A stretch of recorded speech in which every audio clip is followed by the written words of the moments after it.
The year is 1542, and James V of Scotland is dead. 6 days earlier, his infant daughter and only legitimate heir was born, Mary Stuart.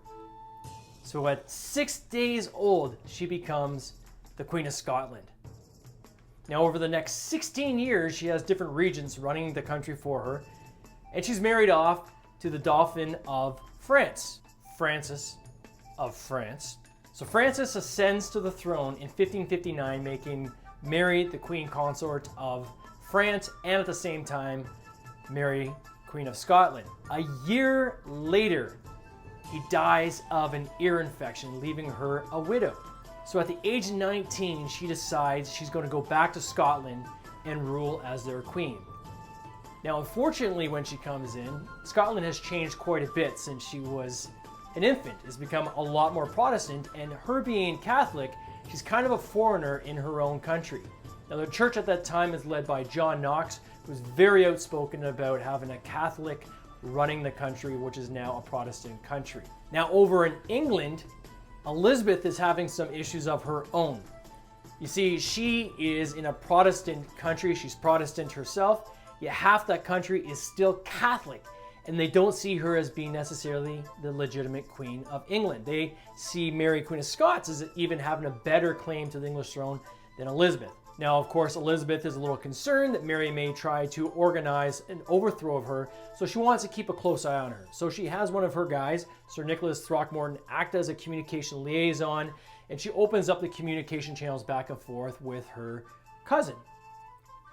As part of that, she decided, okay, maybe I can have someone from my inside group be on the inside of the castle in Scotland, and she tried to arrange a marriage between Robert Dudley, one of her lead statesmen, and Mary Stuart. Now, unfortunately, Robert Dudley didn't want to have anything to do with this because he actually liked Queen Elizabeth and wanted to be chosen as potentially one of her suitors. So he refused full out to marry Mary Queen of Scots.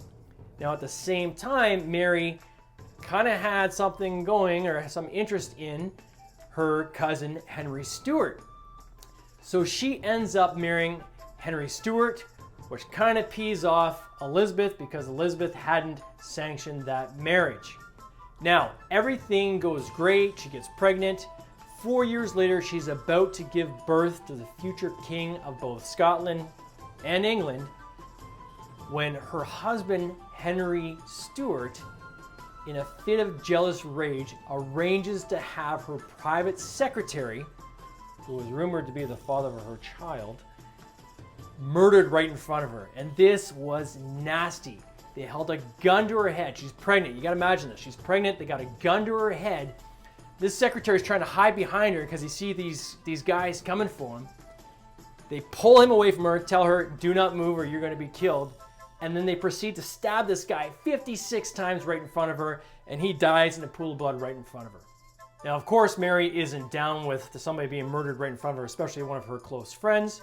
So a year later, mysteriously, Henry Stuart's residence ends up exploding, and when people rush to find out what's going on, they find him murdered in the front yard. Now, if that's not crazy enough, the guy that was accused of orchestrating this murder was James Hepburn. And James Hepburn ended up marrying Mary 4 months later. Now, of course, no one's really cool with this. People start uprising, and Mary and James Hepburn attempt to squash this rebellion. Unfortunately, it failed. They're captured. They're imprisoned at Loch Leven. Now, at Loch Leven, she's given options. You're going to stay here for the rest of your life, and we're probably going to murder you, or if you abdicate your throne to your infant son, we'll let bygones be bygones. So she's forced to abdicate her throne to her infant son, James.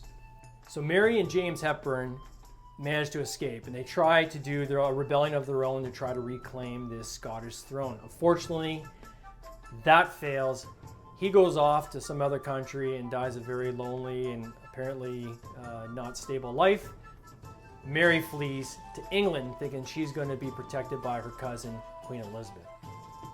Unfortunately, Elizabeth has some concerns of her own. Number one, Mary at one point had actually claimed she had a more legitimate claim to the English throne than Elizabeth did.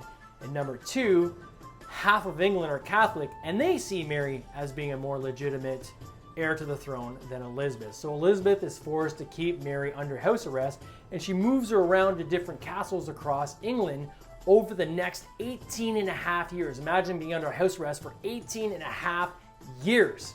Now, over those 18 and a half years, there were several attempts by various Catholic groups to overthrow Elizabeth, and finally William Cecil was able to convince Elizabeth that Mary had to go. So, she was convicted of an assassination plot to kill Elizabeth.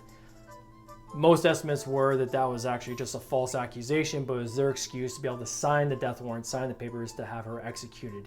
In 1587, she was finally beheaded at Fotheringhay Castle in England.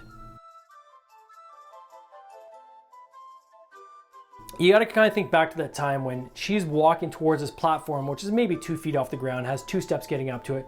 She's walking really slowly and stoically, and people are watching her and they're saying, wow, look how brave she is as she's walking up to the chopping block.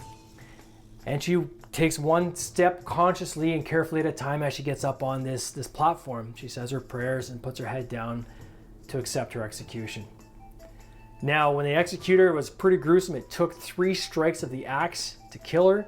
The first strike of the axe grazed her in the side of the head, and she was documented to have murmured, "Sweet Jesus," as that happened. And then, of course, they quickly did the 2 other chops to get this over with quickly. They lift her head up to show the crowd, say, "God save the Queen." Of course, she's wearing a wig, so her head falls out of the wig and rolls along the floor. People are screaming and freaking out. It was just a disaster. And at the time, it was told that Queen Elizabeth probably been pretty upset to hear how this went down, because that wasn't very dignified for a royal member of the family. Now, at that time, executioners weren't really paid. Their money was achieved by collecting things off the body. So it was fair game. Anything left on the body, they were allowed to take away and sell, and that's how they made their money. So when the executioner went to remove the garters from Mary's body, her legs started moving. And people just started screaming and freaking out. And as they lift up the dress to see what's going on, out runs this little white Skye Terrier. He runs around, he lays between her head and her body in the blood. He's covered in blood. There's different stories as to what happened to the Skye Terrier after that. The best story is that he got cleaned up and given to a family member who adopted him and took him off, and he lived happily ever after. Not sure if that's the way it actually happened, but that's one of the stories. To have that dog there comforting her, I thought, wow, what a great card to have in the deck.